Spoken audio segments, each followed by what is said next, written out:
Primeiramente, parabenizar o Calegaro e o Everton pelas brilhantes palestras. Já aprendi bastante aqui hoje, né? E cada vez mais convencido que a informação é hoje um insumo fundamental, né? Ele pesa tanto no sucesso das nossas atividades, nossos negócios, como qualquer outro, né, que a gente está acostumado a usar tradicionalmente nos nossos sistemas de produção. Acho que está aqui a palestra. A rentabilidade. Essa aqui? E fazer uma brincadeira com os meteorologistas, acho que muitos de vocês já devem ter ouvido essa história dos meteorologistas de antigamente. Olha a facilidade que eles têm hoje para nos prestar informações com satélites, com resolução de 5 metros por pixel, com informação instantânea, 200 estações meteorológicas. Nem sempre foi assim. Diz que nos Estados Unidos, lá nos séculos atrás, tinha uma tribo de índios que o cacique tinha o dever de guiar a indiarada, né, para se prevenir contra o frio. Então, o cacique mandava os índios cortar a lenha de acordo com a sua previsão para a temporada, né, para o inverno. E um dia o cacique ficou sabendo que na cidade tinha os meteorologistas, que esses eram os caras que sabiam muito sobre previsão do tempo. E o cacique foi lá e consultou os meteorologistas, e eles disseram para ele: olha, como é que vai ser o inverno esse ano? Ele disse: olha, o inverno vai ser muito rigoroso. Aí o cacique foi para a tribo e disse: indiarada, vamos cortar mais lenha. O meteorologista disse que vai ter muito frio. Mas ele, tempo depois, foi lá e checou essa informação de novo com os meteorologistas.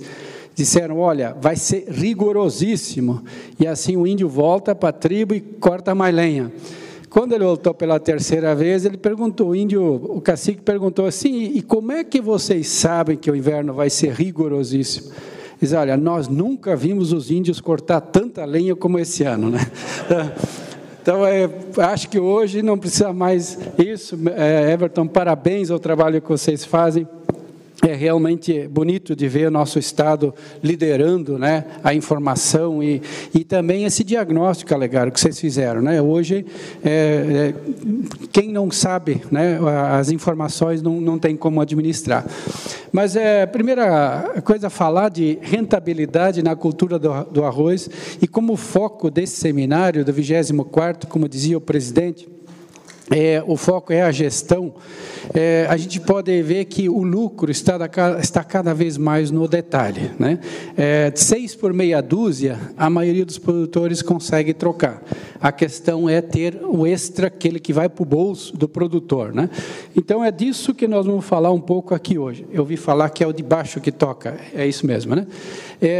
Só para ilustrar um pouco, o Dirceu Gassi também já nos disse, ele fez o seu mestrado nessa universidade, que aqui é a Universidade de Lincoln, na Nova Zelândia, onde eu tive o privilégio de participar, ficar por 2 anos, e depois mais 4 anos nessa universidade, que é a Universidade de Queensland, e esse movimento contaminou bastante a minha forma de pensar. Na verdade, eu sou engenheiro agrônomo, técnico agrícola também por formação, mas eu me formei também como administrador de empresas, e desde então eu junto essas 2 áreas do conhecimento, as ciências da economia e da administração, com as ciências agronômicas, e eu não consigo ver uma propriedade rural senão como uma empresa, onde se gasta dinheiro para ganhar dinheiro. Quer dizer, isso é empreendedorismo, é multiplicar o dinheiro através de bons investimentos. E eu já tive o privilégio de participar, ou levar 11 missões técnicas lá para aquele país, até o deputado Zé Milton já nos acompanhou, justamente para conhecer os sistemas de produção desses países, e que são hoje as 2 economias mais liberais do planeta, né?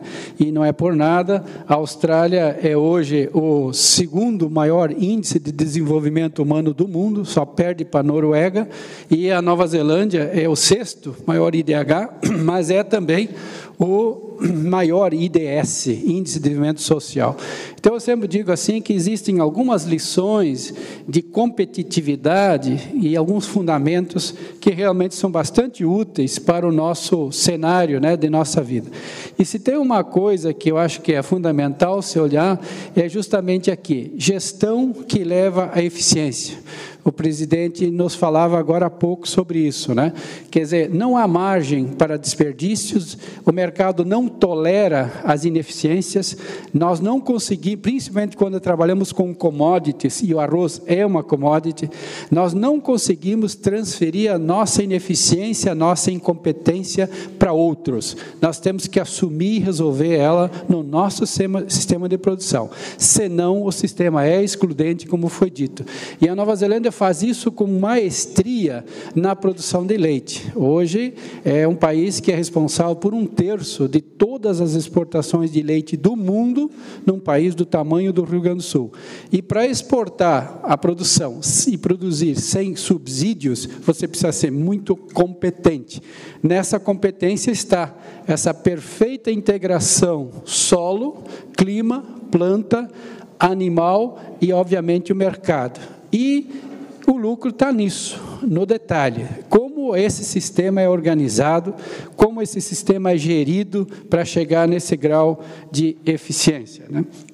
Então, se nós olhamos assim, a nossa agricultura brasileira ela evoluiu muito. Nós evoluímos assim de uma agricultura tradicionalmente produtora com o uso de recursos naturais, né, usando a biodiversidade a nosso favor, e é óbvio que nesse modelo, famílias numerosas, né, explorando a fertilidade natural do solo, era a base do sucesso. Agricultor forte era o que tinha família grande e terra boa, né? Era o colono forte. Hoje, nós sabemos que a produção é baseada em capital e conhecimento, vis-à-vis tecnologia, informação. São essas as bases imprescindíveis para o sucesso. Então, eu fico feliz, olha como vocês estão alinhados com esse conceito, que gerir o processo de produção baseado... Valeu, deputado. Obrigado pela presença, e aí que um colega epagriano sempre prestigiando nossos eventos. A base do sucesso está aí. Então, nós evoluímos de uma agricultura familiar de subsistência para uma agricultura agroindustrial de mercado. Isso traz complexidades novas para os nossos produtores. Ou seja, gerir um modelo de produção nesse cenário é muito mais complexo do que foi antes. As coisas eram mais simples, hoje elas são bem complicadas e a diferença entre lucro e prejuízo é muito próxima. Por isso, gestão passa a ser o nosso insumo fundamental. Se nós olharmos, nos últimos anos, nós estamos sempre diante de novos desafios. Parece que o que está bom não continua bom, daqui a pouco arruma uma crise, algum problema. Mas, olhando o cenário como um todo, né, nós enxergamos a agricultura como uma perspectiva fantástica para o Brasil. Vocês devem ter visto isso agora durante a crise. Nunca antes na história desse nosso país, como diz um certo ex-presidente, nós tivemos uma recessão tão aguda como essa de agora. Só para lembrar para vocês, em 2014, o nosso PIB, depois de revisado, fechou em menos 0,1, ou seja, iniciamos a recessão. 2015 foi menos 3,8, né? E aplicamos em cima disso outra recessão de 3,6 agora em 2016. E 2017 estamos andando, se antes andamos que nem rabo, crescemos que nem rabo de cavalo, agora estamos andando que nem caranguejo. Então, aguentar esse solavanco é muito difícil para qualquer país. Nós olhamos lá dentro do governo os gráficos dos últimos 100 anos da economia e nós enxergamos recessão lá em 1929 e 30, depois na era Sarney com a hiperinflação, depois lá no plano Collor nós tivemos um outro pequeno, mas foi um ano, né? E talvez a boa notícia que a gente colhe desses momentos difíceis é que, após cada recessão dessa, nós tivemos um período de forte crescimento econômico. É como se fosse um efeito chicote. É quase com o efeito de uma mola comprimida, né? Tem muito capital que hoje está receoso para vir, né, para frente, para investir, mas ele está aguardando os sinais mais claros de confiança, né, de estabilidade para investir.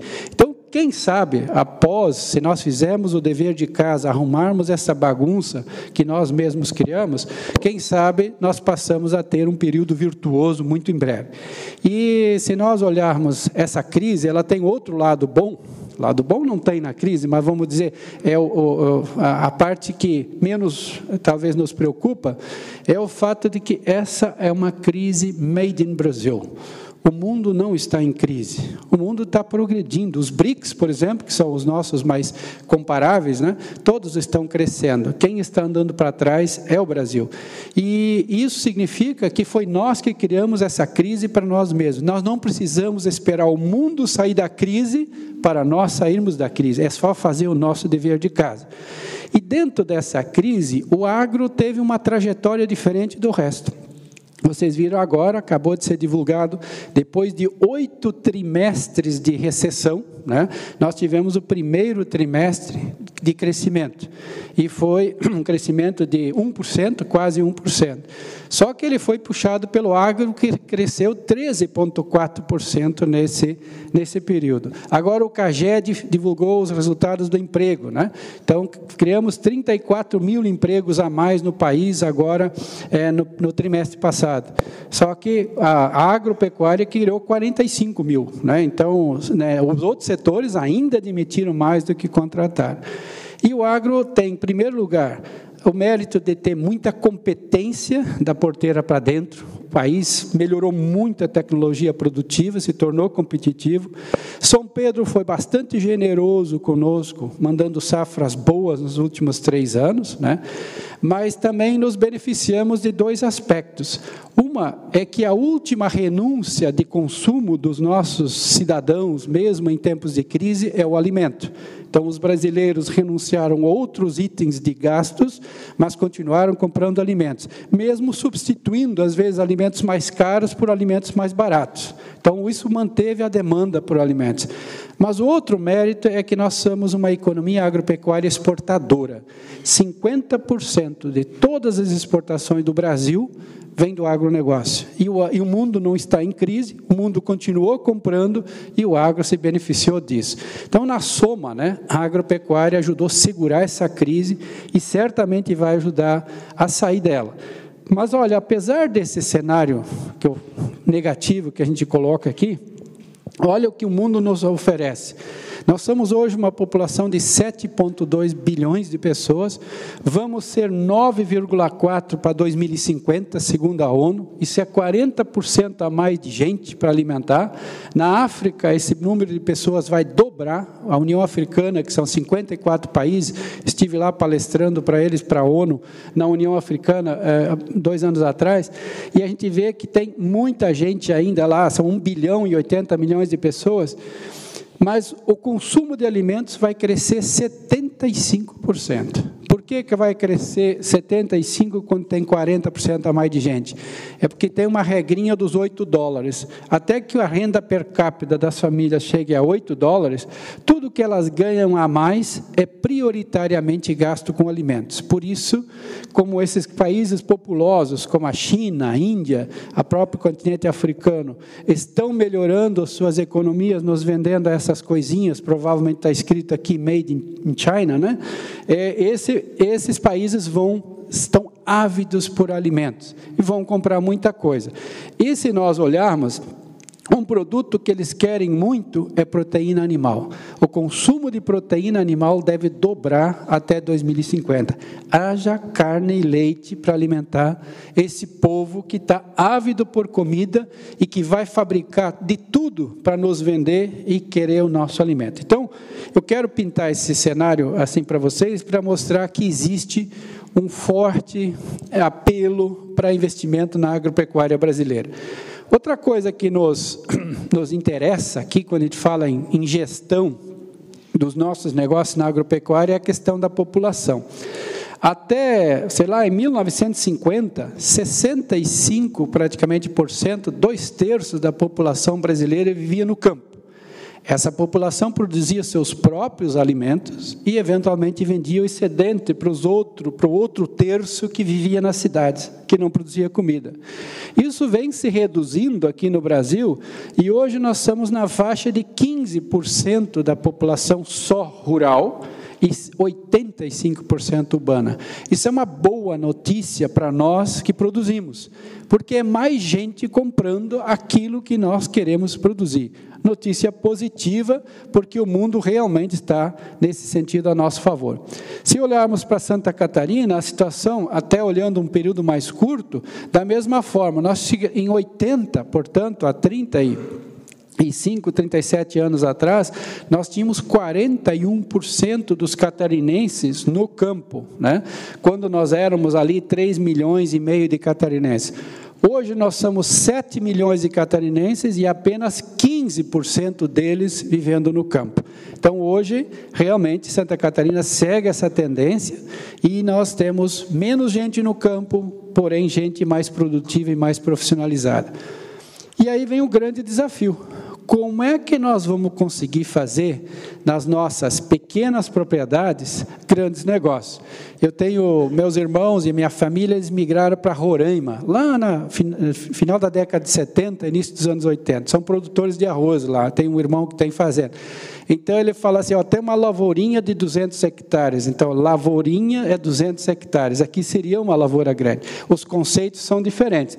Então, nós somos o estado da agricultura familiar, predominantemente, e nós precisamos aproveitar as nossas vantagens comparativas e transformá-las em vantagem competitiva. Isso, obviamente, vai nos demandar o conhecimento, a inteligência, a ação humana. As vantagens comparativas são da nossa natureza, do nosso clima, do nosso solo, da nossa diversidade de relevos, mas tirar vantagem disso, né, vai requerer profissionalismo. A tendência é o agricultor amador desaparecer e ficar o espaço para o amador profissional. Opa, eu passei para trás.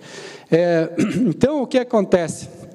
Nossa agricultura, ela vai precisar se dedicar principalmente a atividades de alta densidade econômica, gerar mais renda no mesmo espaço de terras. E nós temos sido capazes de fazer isso com maestria em Santa Catarina. Vamos só dar uma olhadinha aqui para o nosso desempenho até aqui. Nós somos só 95 mil quilômetros quadrados, daquele 8.511.000, né, mil quilômetros quadrados que é o Brasil. Isso dá 1,12% e, portanto, nós ranqueamos entre os 26 estados, mais o Distrito Federal, como 21º estado em dimensão, em extensão territorial. Mas temos 7 milhões de habitantes em Santa Catarina hoje. Isso nos ranqueia como a 12ª maior população.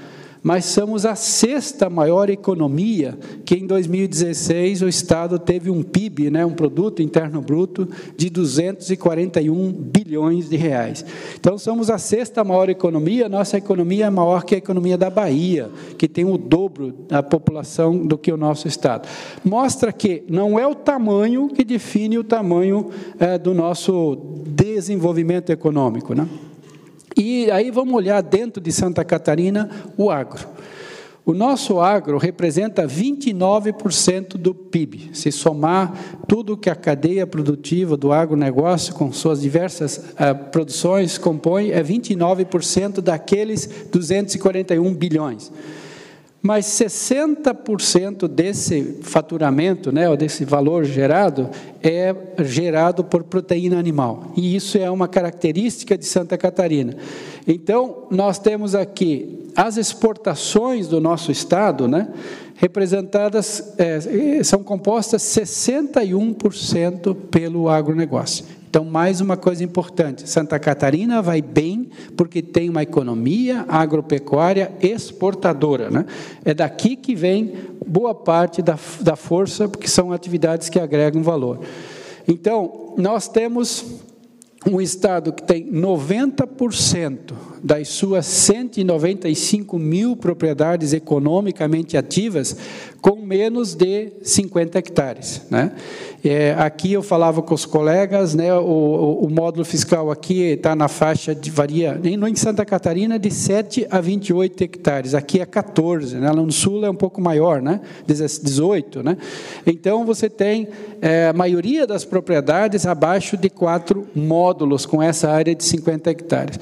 84% desses 195 mil são classificados como agricultores familiares pela lei da agricultura familiar. Mas, felizmente, em Santa Catarina, a agricultura familiar não é sinônimo da agricultura pobre. Né? Nosso agricultor familiar consegue gerar renda, riquezas, nesse pequeno espaço. E é dessa combinação da produção vegetal com a produção animal que está o segredo do sucesso desse modelo, né? Por isso que o tamanho da propriedade não define mais o tamanho do negócio da propriedade, e sim a gestão, a competência do investidor que toca aquilo com profissionalismo. Se nós olharmos esses dois ciclos econômicos, vejam vocês, enquanto o Mato Grosso, por exemplo, produz grãos, né? Ele investe e vende os grãos para o mundo. Nós produzimos grãos, produzimos biomassa com princípios agronômicos e depois convertemos essa biomassa num segundo ciclo econômico, que é o ciclo da produção animal. E ainda compramos os grãos de outros estados para converter junto em proteína animal. Então, a densidade econômica nossa vem justamente da integração da produção vegetal com a produção animal. Com isso, nós nos tornamos, olha só, Santa Catarina é hoje o maior produtor de cebola, de suínos, de maçã, de pescados, que pouca gente dá bola, mas nós somos o maior produtor de peixe. O estado de Santa Catarina é pequeno, mas tem um litoral amplo, né? Nós recebemos mais de 500 quilômetros de costa marítima, ostras e mexilhões também, e somos o segundo maior produtor de tabaco, de frangos, né, e de arroz, além de florestas plantadas, né? Só perdemos para o Paraná nas florestas, no arroz para os gaúchos, no frango para o Paraná e no tabaco para os gaúchos. Então, realmente é um estado que aproveita bem o seu pequeno território. Trigo e alho, mas esse ano nós tivemos uma outra notícia interessante, que o estado já se tornou o 4º maior produtor de leite do Brasil. Superamos o estado de Goiás e com isso agora Minas, Rio Grande, Paraná, Santa Catarina estão no ranking do leite, né? E uma força que aparece com muito destaque é justamente o efeito, né, do cooperativismo no nosso estado.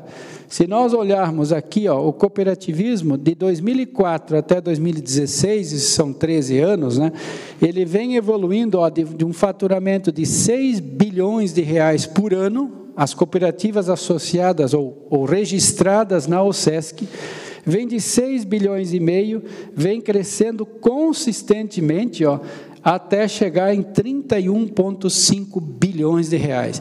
E desse faturamento desse ano passado, 2016, 31 bilhões, 20 bilhões vieram das cooperativas agropecuárias. Ou seja, parece que aqui não houve crise. Nós tivemos um crescimento de 15% aqui, 12% aqui, 16% no ano anterior, força do agronegócio garantindo o crescimento econômico.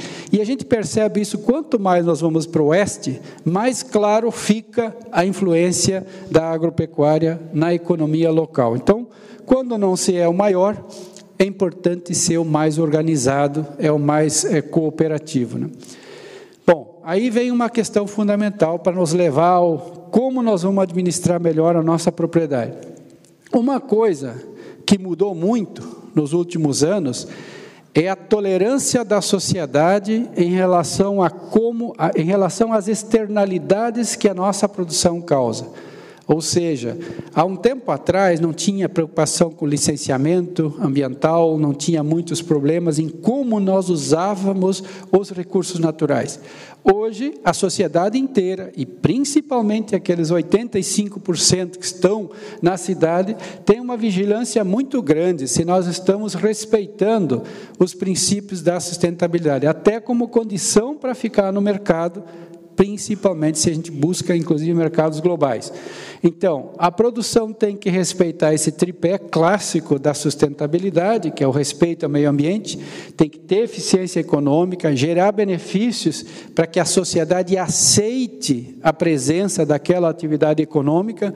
Isso é tido como sistema sustentável, mas hoje, como nós usamos animais, nós temos mais um princípio fundamental, que é o do bem-estar animal. Quer dizer, se produzir com crueldade, né, não é uma questão de se vai dar errado, é só uma questão de quando. Mas já vai dar errado e nós não vamos conseguir mais vender. Da mesma forma, a questão da segurança alimentar. Os produtos estão cada vez mais escrutinados sobre a questão de segurança. Segurança alimentar na década de 70, os mais antigos aqui lembram, quando a gente falava de Revolução Verde, era garantir quantidade de alimentos, suficiência de alimentos para alimentar o nosso povo. Hoje, segurança alimentar quer dizer um alimento seguro para ser usado pela população sem risco de agrotóxico, de zoonoses, doenças que passam pelo alimento, sem antibióticos, etc. Então, hoje, se nós formos olhar o nosso arroz para o futuro, né, nós não temos como abrir mão desse viés aqui dos princípios da sustentabilidade, né?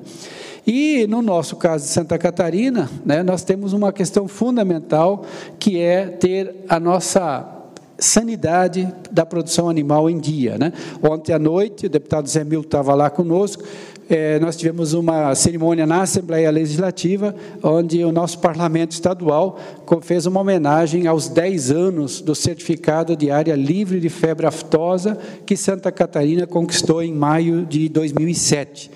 E isso só Santa Catarina tem no Brasil, que nos abre esse tique aqui, né? Na verdade, ele é fundamental para abrir mercados. Vimos agora, né, a nossa lambança com os Estados Unidos, em que nós mandamos carne para lá, principalmente de dianteiros, e eles detectaram 11% de inconformidades, principalmente em relação a abscessos do local da vacina da febre aftosa, e isso Santa Catarina não tem em função disso.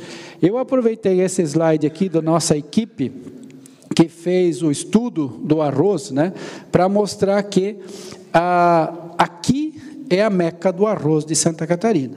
O Sul produz hoje 2/3 do arroz de Santa Catarina. Então, fundamental cuidar bem dessa cultura, porque aqui é onde ela vai ditar as regras, onde ela vai puxar à frente no nosso estado. E quando a gente olha para essa concentração da produção, né, a gente percebe também que ela tem um peso muito maior sobre o desempenho da economia como um todo. Até porque ela gera empregos e renda para muita gente fora do campo, né, que vive também dela.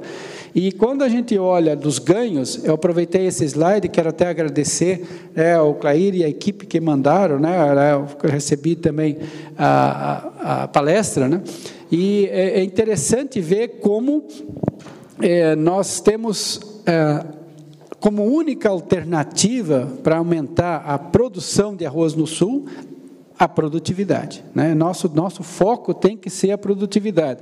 Nesse ano, por exemplo, que nós conquistamos um aumento de produção de 10,61% em relação à safra passada, isso vocês podem notar, ó, na área plantada cresceu muito pouco, de 94.931 para 94.350. Quer dizer, aqui nós só aumentamos 550 hectares, 580 hectares a área plantada, mas nós tivemos um ganho de produtividade que nos permitiu um aumento de 10,61. Mas o mais interessante é essa estimativa aqui que vocês fizeram, né? A equipe já estimou que são mais 58 milhões de reais de VBP, valor bruto da produção, que, na verdade, na cadeia produtiva, gera um outro grande impacto. Então, vale a pena cuidar bem da nossa produção de arroz do Sul. Agora, qual é o condicionante para a gente ficar em cima da esteira? Eu sempre ponho esse bonequinho com a ideia, como o presidente falou aqui na sua fala inicial, né? A fila está andando, né? O alvo está se mexendo, né? O que era bom ontem não serve mais para hoje, eventualmente, em parâmetros de produtividade.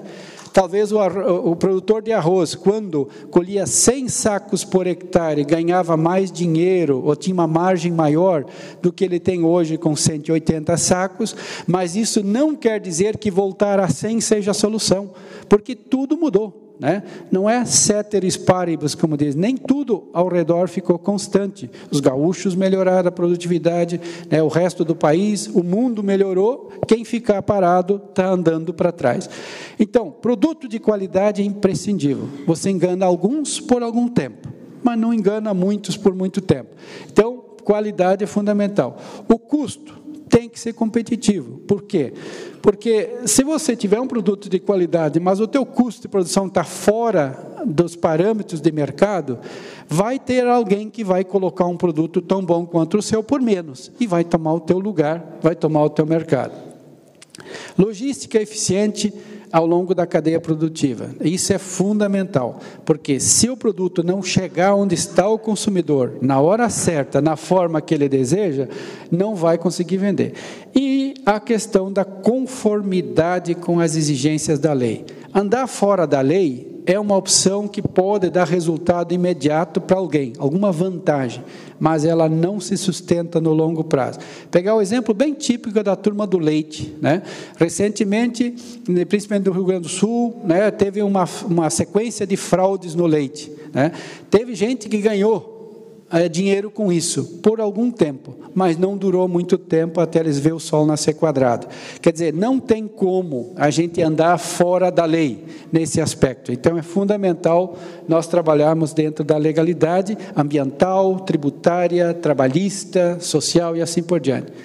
E para gerir esse modelo de maior competitividade, nós temos que pensar seriamente em otimizar o uso dos recursos produtivos, cada um fazendo o que sabe fazer melhor. Vocês vão ouvir falar mais disso aqui daqui a pouco. Felizmente, nós estamos avançando na legislação trabalhista desse país, tomara que isso vire uma realidade e que a gente possa, por exemplo, aumentar a nossa produtividade fazendo o uso de serviços adicionais à nossa propriedade que permitam aumentar a nossa eficiência.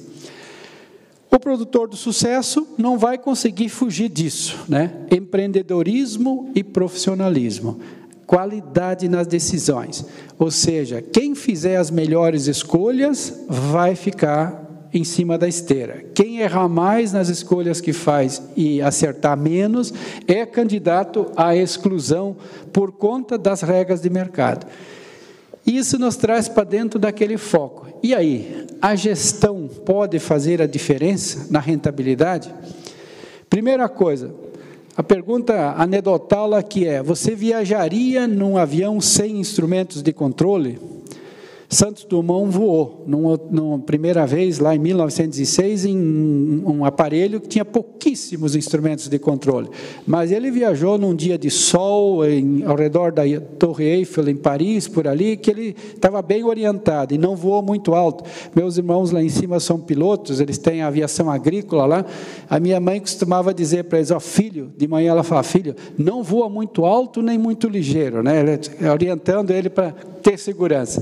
Então, vocês veem que, hoje em dia, né, você tem que ter instrumentos de controle, tem que ter mecanismos de tomada de decisão mais precisos.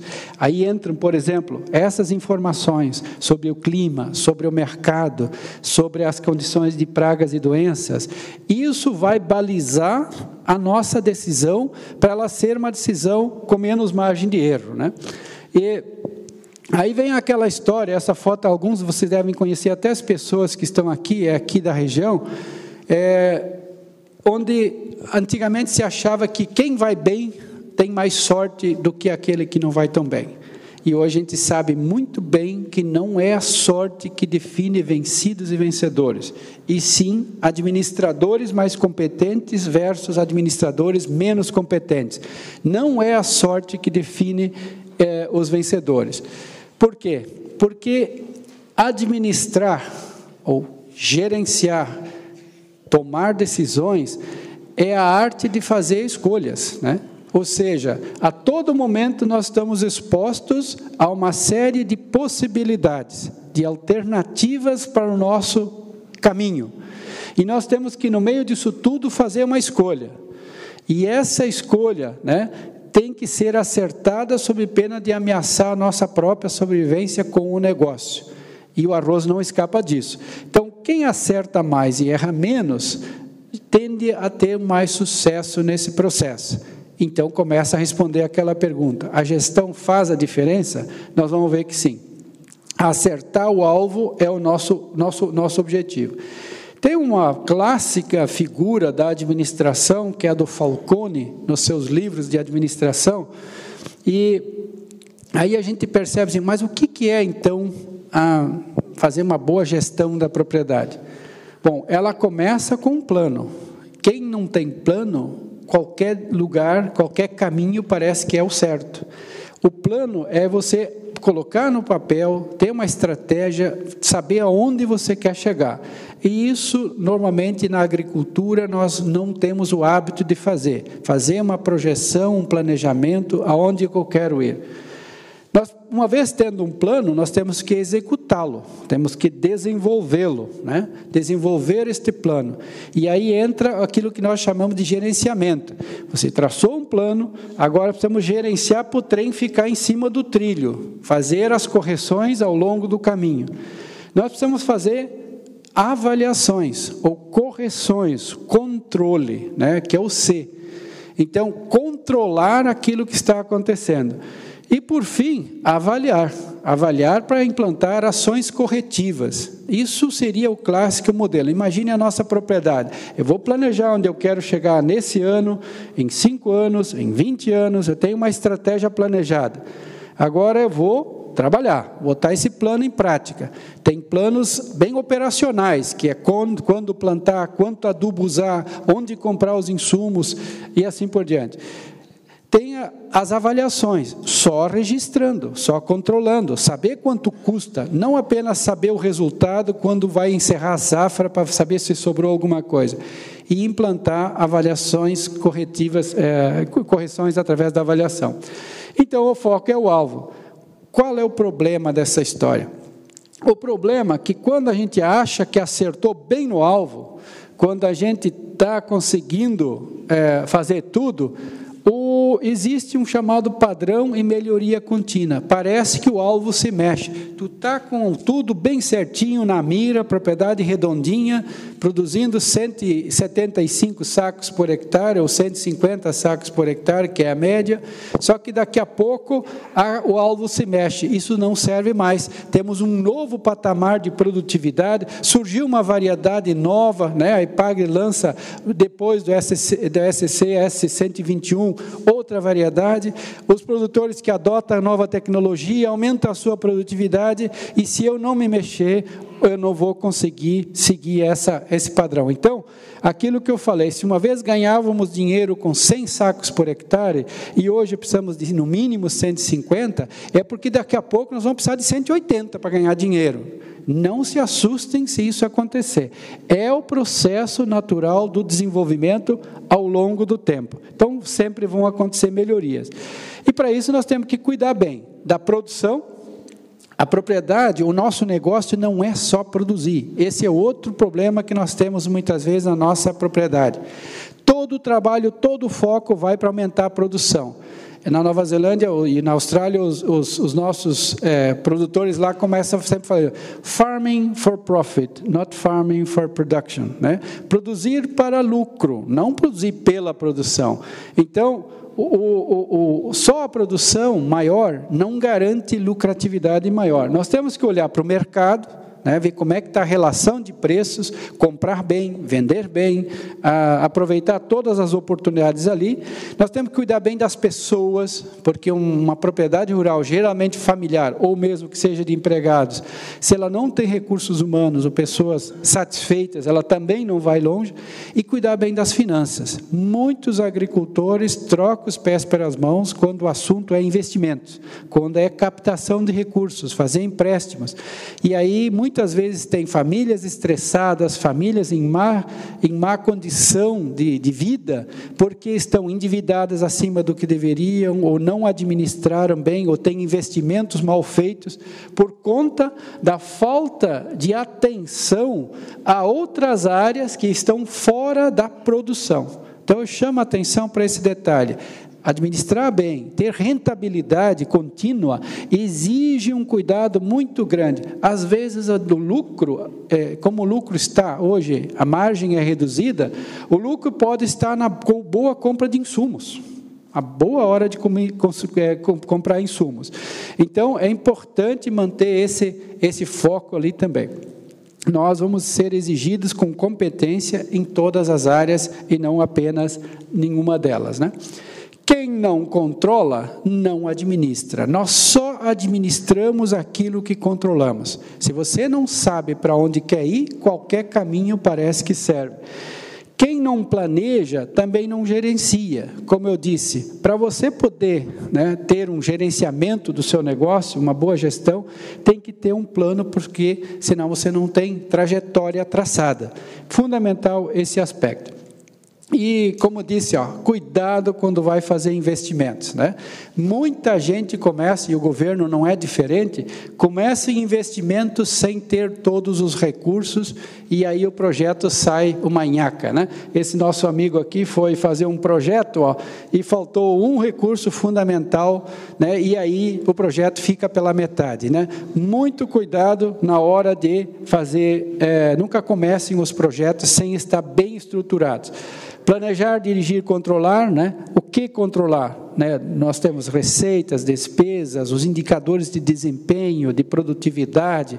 Hoje nós temos aquilo que nós chamamos de agricultura de precisão, de você ter até o monitoramento da área de solo, para você poder corrigir, não pela média, mas corrigir o solo e preparar a lavoura por conta da precisão, né, até georreferenciada, né? Aplicação de defensivos, porque ali é um custo fundamental que pode ser economizado, né? O uso dos nossos recursos naturais e, principalmente, né, muita atenção para novos investimentos. A gente tem uma tentação de, no período de abundância, a gente sair vorazmente gastando, né? Nós temos que nos lembrar que nós temos ciclos. A produtividade do arroz é até bastante estável ao longo dos anos, mas não a lucratividade, né, presidente? Por quê? Porque tem um outro fenômeno que nos afeta, que é o fenômeno do preço, né? Então, nós temos que ganhar dinheiro na média, e aí a estabilidade da propriedade tem muito a ver de não investir errado, né? O lucro sempre vai depender do que se faz, do como se faz, da que tecnologia nós usamos, né? Da escala que nós temos, né? De como se compra e como se vende para ter um custo aceitável, né? E no nosso caso, vamos pegar o exemplo de uma propriedade de arroz. O foco nosso, primeiro, tem que ser em maximizar a nossa margem bruta da propriedade. Por que eu vou chamar a atenção para isso? Todas as nossas propriedades têm uma estrutura fixa que nós não conseguimos nos livrar dela ano a ano, a menos que estejamos arrendando, né? Mas máquinas, equipamentos, pessoas, infraestrutura fixa geram custos fixos que nós temos que cobrir. E nós temos que fazer isso com a nossa produção. Então, a primeira coisa que nós temos que fazer é gerar o máximo de renda na nossa propriedade. Não resta a menor dúvida. Produzir e vender bem. Produção vezes preço. Mas nem todo esse dinheiro fica no nosso bolso. Aí nós vamos tirar dessa renda os nossos custos variáveis. O que é o custo variável? É tudo aquilo que nós desembolsamos para produzir. É o dinheiro que nós gastamos para comprar insumos, mão de obra, combustível, energia. É o desembolso. Se nós subtrairmos um do outro, nos sobra aquilo que nós chamamos de margem bruta. Oba, essa parece que é a diferença entre o que eu gastei e o que eu ganhei. Muitos agricultores chamam isso de lucro. Isto não é lucro. isto é, a margem bruta. Quem sair gastando por conta dessa margem bruta aqui vai dar com os burros na água, vai se quebrar cedo ou tarde. Por quê? Porque existe um outro grupo de custos que nós chamamos de custos fixos, principalmente chamados custos fixos reais, como a mão de obra permanente que você tem contratada, o pagamento da depreciação, juros pagos, o ITR, o arrendamento, ou coisas fixas que precisam ser subtraídas. Tirando isso, nós chamamos isso de renda da operação agrícola. Agora sim, chegamos perto do que poderíamos chamar de lucro. Esse é o dinheiro que fica no bolso do produtor, porque isso ele não vai mais, mesmo no longo prazo, quando ele vai substituir as máquinas, ele não vai mais precisar gastar. Esse é o dinheiro que fica. Mas não é necessariamente o chamado lucro. Ainda faltaria tirar um chamado custos fixos calculados. Eles são aqueles custos, por exemplo, remunerar a mão de obra familiar.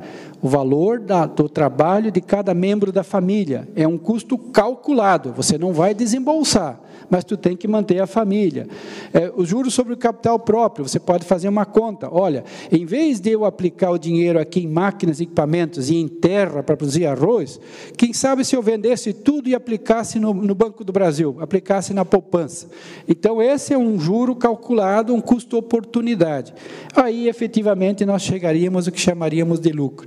Então, ponham essa imagem na cabeça, porque nosso foco, primeiro, é produzir bem, né? E gerar o máximo de renda bruta. Pagar os custos variáveis, de preferência, ter o menor custo variável possível, para gerar uma margem bruta que cubra os custos fixos e que me deixe uma renda da operação agrícola para ter uma vida razoável, uma vida boa, né? E aí eu queria chamar a atenção para uma coisa que o presidente falou aqui na abertura. Arroz é commodity. Commodities são aqueles produtos padronizados que não tem muita diferença. Uma tonelada de arroz aqui em Santa Catarina, no Rio Grande do Sul, ou lá em Belém, no Pará, é uma tonelada de arroz. Um fardo de 30 quilos é um fardo de 30 quilos. Com pequenas diferenças de qualidade, né, ajustes aqui e ali, mas é um fardo. Quando a gente trabalha com commodities, existe um negocinho que eu aprendi lá com o meu orientador, o Franklin, da Nova Zelândia. Ele dizia assim, ó, o dilema das commodities: o seu preço tende a se ajustar em torno da média do custo de produção. O que isso quer dizer? Vamos imaginar uma cena aqui, representada por esse quadro, que nós temos aqui vários produtores de arroz. O custo de produção do saco de arroz do agricultor 1, que produz, por exemplo, 120 sacos por hectare, está aqui. O do agricultor 2, que produz 115, está aqui. Vai lá, custo do agricultor 3, do 4, do 5, 7, 8, 10. Cada um tem o seu custo de produção, de acordo com o seu grau de eficiência e da gestão que tem. O que vai acontecer? Isso vai nos caracterizar um custo de produção médio, né? Esse aqui é um custo médio da turma toda, de todos os produtores de arroz. O preço médio, ao longo da história, para continuar havendo arroz, é ligeiramente acima do custo de produção médio. O preço não vai ficar sempre abaixo do custo de produção. Por quê? Porque ia parar de produzir arroz, ninguém mais ia produzir. Então, nós vamos ter sempre uma margem aqui. O que acontece? Nesse cenário, tem agricultores ganhando dinheiro, porque tem um custo menor que o preço de mercado. Tem gente que está com custo acima do preço de mercado. Esses agricultores serão excluídos do processo. Ou eles mudam ou serão excluídos. E nós estamos aqui justamente para tratar como mudar quem tem hoje um custo ou uma produtividade muito baixa. O que acontece quando você exclui os mais de custo maior? Média é uma medida de tendência central. Naturalmente, o custo médio da produção cai. E aí, o que o mercado faz? O mercado vai excluir os que têm custo mais alto, a média do preço cai. Por quê? Porque nós tivemos uma redução no custo de produção. Então, nós estamos que nem uma máquina de moer, né? Quando você acha que chegou lá, tem gente que faz melhor. E aí, em commodity, você se apruma, ou você arruma o seu sistema de produção, ou você tende a ser excluído. E aí tem uma coisa boa, na agricultura, felizmente não é proibido copiar. Nós podemos copiar o que fazem os bons produtores, né? Nós podemos compartilhar esse conhecimento, diferente da indústria. Se você copia o concorrente, você vai preso. Aqui nós podemos nivelar para cima. Então, o grande desafio, como dizia o presidente, que nós temos hoje produtores produzindo 200 sacos por hectare, 220 sacos por hectare, a questão é nivelar para cima para poder competir todo mundo, né? E aí entra um aspecto da diversificação, né? Um dia nós temos que pensar em uso múltiplo dos nossos recursos de produção. Normalmente, quando a gente coloca todos os ovos na mesma cesta, a gente corre mais riscos, né? Nós temos que diversificar também para usar melhor os nossos fatores de produção, como o capital, a terra, a mão de obra, né, principalmente. Nós podemos diversificar para agregar valor ao nosso produto, né? É uma das formas de agregar valor. E, obviamente, melhorar a humanização do nosso trabalho. Nós temos que trabalhar também com possibilidades de humanizar o trabalho. E pedras no sapato. Nem tudo são flores quando falamos de agricultura. O clima está sempre aí nos pregando peças, né? Está dito aqui pelo Everton como é que é o comportamento do clima. O mercado está aí também, altos e baixos. Os produtores de cebola, o ano passado, tiveram uma safra de média para ruim e ganharam dinheiro porque a cebola estava a 1,80. Esse ano foi uma super safra e receberam menos de 50 centavos. Estão mais tristes esse ano com uma super safra do que com uma safra mediana no ano passado. Conformidade legal, fundamental, e um foco muito importante na sucessão familiar. Hoje nós temos cerca de 15% dos estabelecimentos rurais de Santa Catarina sem sucessores em potencial. E são propriedades que estão fazendo um ciclo entrópico da vida dos seus donos, né? São famílias que estão, digamos assim, envelhecendo os seus donos e estão fazendo o ciclo da entropia dos seres vivos dos seus proprietários. Nasce, cresce, amadurece, reproduz e morre. 29.500 famílias do nosso estado hoje estão nesse cenário. A questão é fazer negentropia. Como é que a gente nega a entropia? Os entes jurídicos conseguem fazer isso, pela reposição de jovens no processo. Os entes, seres biológicos ou vivos, não conseguem fugir da inexorabilidade desse ciclo. Todos vão nascer, morrer, né? Nascer, crescer, reproduzir e morrer. Agora, botar gente nova nas propriedades é o desafio que nós temos, né? E eu sempre costumo dizer que nos próximos 15 anos nós vamos perder os últimos agricultores por acaso, aqueles que ficaram no campo por falta de opção. Os futuros agricultores serão agricultores por escolha e vão ser jovens empreendedores muito mais profissionalizados do que nos trouxe aqui. Agora fica a pergunta: o que querem os jovens para escolher o campo, né? Para fazer a opção pelo campo? O que faria a balança pender para o rural aqui? Primeira coisa é renda. Sem renda, eles vão embora. Participação na gestão. Nós temos um modelo perverso, que é o nosso modelo de propriedade familiar por CPF. O jovem tem que esperar o pai morrer para ser alguém na vida, né? Isso não confere com os interesses deles. Nós temos que achar um jeito de inclusão dos jovens no modelo da gestão da propriedade. Internet, telefonia, WhatsApp, né? Esses modelos de comunicação, estradas, casas de melhor qualidade, lazer, tempo livre, férias. O cara vai trabalhar no posto de gasolina na cidade, com um ano de trabalho, ele tem um mês de férias, né? E humanização do trabalho. O trabalho árduo não atrai, né? E, obviamente, reconhecimento e autoestima.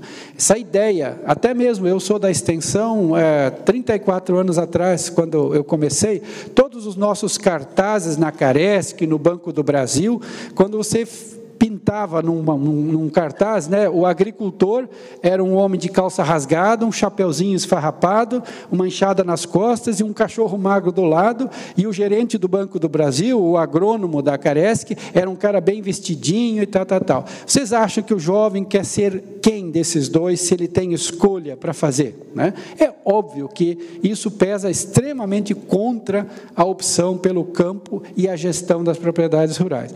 Nós temos em vista uma lei, que é o projeto de lei complementar 103, que cria o Estatuto da Microempresa Rural, Empresa Rural de Pequeno Porte. Esse projeto está parado lá na Câmara em Brasília, nós temos que acordá-lo de novo lá, porque hoje, se você quiser criar se você lançar uma empresa em cima da sua propriedade rural, fazer com que o filho seja sócio junto com o pai para administrar a propriedade, a filha, a mãe, etc., você, na verdade, perde os seus direitos, como, por exemplo, de aposentadoria especial, você tem problemas com relação ao uso da nota do produtor rural.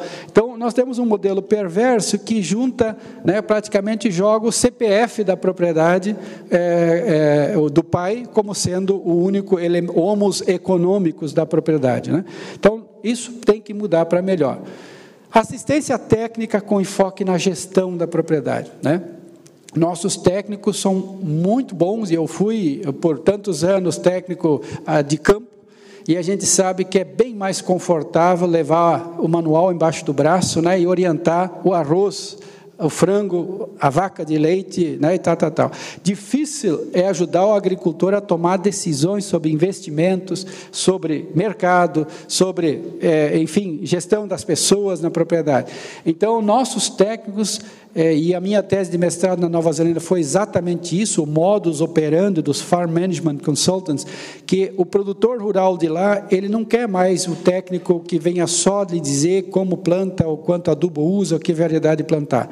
Ele quer um parceiro para ajudar a fazer escolhas, para tomada de decisão, um consultor, um sounding board, uma caixa de ressonância que o ajude a fazer as melhores escolhas do negócio.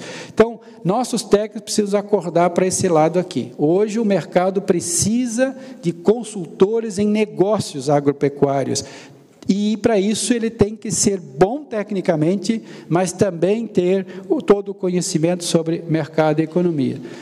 Nós temos uma vantagem fundamental: água, né? Ninguém no mundo, o Everton mostrou aqui a nossa pluviometria, isso é água para dar inveja a nossos australianos, que lá chove 400 a 600 milímetros por ano, e eles têm que se virar com isso, e nós aqui temos de 1.200, 1.100 a 2.200 milímetros por ano, e infelizmente, eu acho que nos últimos 15 anos, ou 12, 13 anos, nós apanhamos 7, 8 vezes, levamos na cabeça, bonito, né?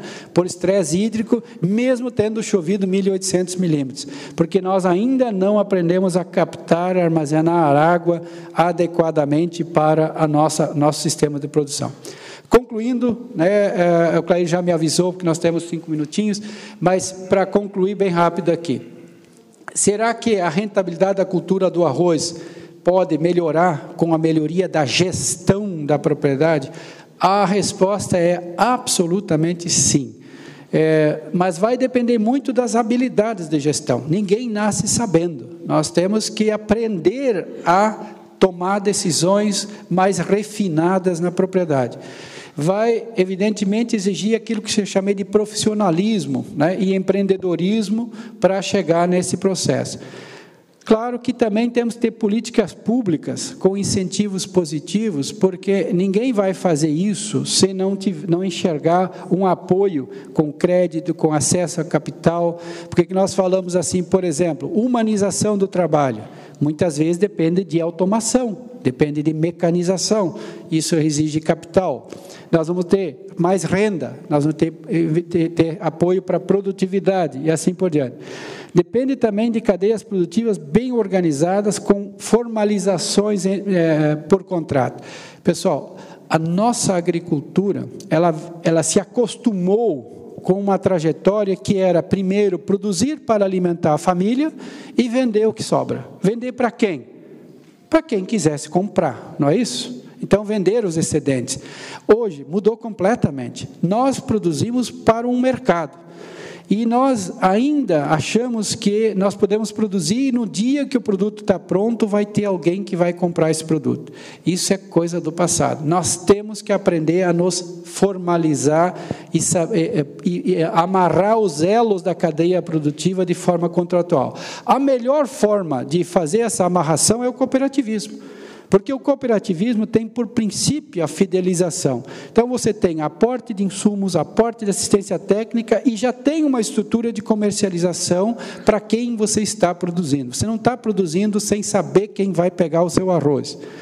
Agora, quem não está nesse sistema tem que aprender a relacionar formalmente. Nós temos 3 cadeias produtivas de grande sucesso em Santa Catarina. Quais são as 3 cadeias produtivas de grande sucesso? O frango, o suíno e o tabaco. E o que essas 3 cadeias têm em comum? A formalização dos elos da cadeia produtiva. Todo mundo está devidamente conectado, né? E isso garante uma segurança, às vezes dá margens menores, mas dá segurança maior. E é isso que nós precisamos, porque quando nós formos investir alto, o tombo nos fracassos é muito grande e às vezes impede a recuperação. Então, para ser competitivo, nós vamos ter que agir também com ética, com profissionalismo. Como eu falei, nós não enganamos todos por muito tempo. Respeito ao meio ambiente, que é uma questão fundamental, que é a questão dos licenciamentos. Como eu falei, a tolerância da sociedade para as nossas externalidades, ela está se estreitando. Tem cada vez mais gente vigiando o nosso jeito de produzir. E aí entra a sua excelência, o agricultor. Não tem como abrir mão dele. O papel dele é imprescindível na produção de alimentos e ele é responsável por sustentar o desenvolvimento de novas soluções tecnológicas, ele incorpora os ganhos de escala, ele melhora a sanidade, ele regula a oferta, ele mexe com todos os aspectos que dão a nossa competitividade global, né, que acessa o mercado. As parcerias e o cooperativismo têm que trabalhar em cima desse foco ganha-ganha. Hoje acabou o tempo de ganhar dinheiro de alguém. Nós temos que focar em ganhar dinheiro com alguém. E essas parcerias na agricultura são imprescindíveis, porque um depende do outro. As margens por unidade são pequenas, mas as quantidades produzidas são maiores. Os nossos ganhos de produtividade, muitas vezes, são transferidos para o consumidor. O Brasil é hoje um país que alimenta toda a sua população e tem um excedente exportável de 40% em volume dos seus alimentos, graças à competência do agro. O maior ganhador disso tudo, da nossa competência, é o consumidor. Tem uma piada que corre, por exemplo, no mundo da avicultura, que antigamente só se comia frango quando um dos dois estava doente, né? Ou tinha alguém doente na família, precisava fazer uma canja para levantar o cidadão, ou o frango estava doente e para não perder virava sopa. Então, hoje não, hoje frango virou comida, né, de chão de qualquer um, até o cara que pede esmola na sinaleira do trânsito, pode no final do dia comprar 1 quilo de frango do preço que nós temos hoje. Por quê? Por causa da eficiência que transferiu esses ganhos para o consumidor. E não é diferente em outros setores. Mas tem problemas. Quem não fizer o dever de casa tende a ser excluído. O alvo se mexe a todo momento e isso é preocupante. Então, pessoal, para nós um cafezinho, né? Eu gosto de encerrar com essa frase para dizer aqui, ó. Disse um agricultor australiano, numa época de grande seca lá, né? O programa Landcare é um programa parecido com o nosso Microbacias, e ele disse assim: Gentlemen, it's hard to be green while you are in red. É assim, ó, senhores, é difícil ser verde enquanto se está no vermelho. Produtor que não ganha dinheiro não vai cuidar do meio ambiente. É bom que os ambientalistas, os órgãos que fazem licenciamento, se lembrem disso. Nós temos que viabilizar o produtor, porque a presença de 7,2 bilhões de pessoas no planeta não é neutro.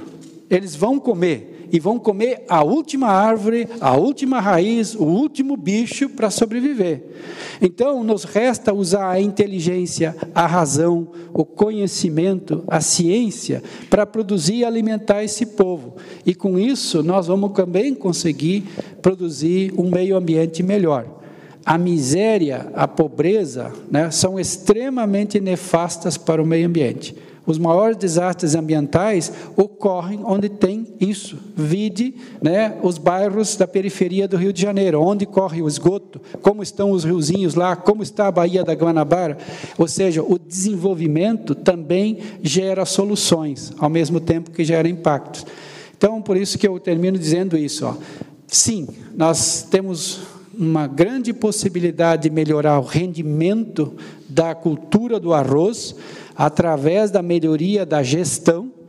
A gestão é o processo de fazer escolhas, né? Quem faz as melhores escolhas é aquele que tem mais profissionalismo, de um lado, mais habilidades, né? E isso se busca com treinamento e capacitação, e quem tem acesso a melhores informações, porque o insumo, a matéria-prima da boa decisão é a boa informação. E aí tem que se louvar, né, todo o esforço que está sendo feito para tornar o setor mais transparente, né, informação mais acessível e que cada um possa usá-la para fazer as suas escolhas, né? E é com isso que nós vamos para frente. Tá bom, pessoal? Obrigado, espero não tê-los chateado, né? E eu estou sempre à disposição. Eu sou um adepto da ideia de que para a competência, para o profissionalismo, sempre haverá espaço. A produção de alimentos não vai acabar. O último homem da face da terra vai ter que ser um agricultor, porque vai ter que produzir seus alimentos. Então, vocês ainda terão muitas boas notícias pela frente com a produção de arroz. Muito obrigado.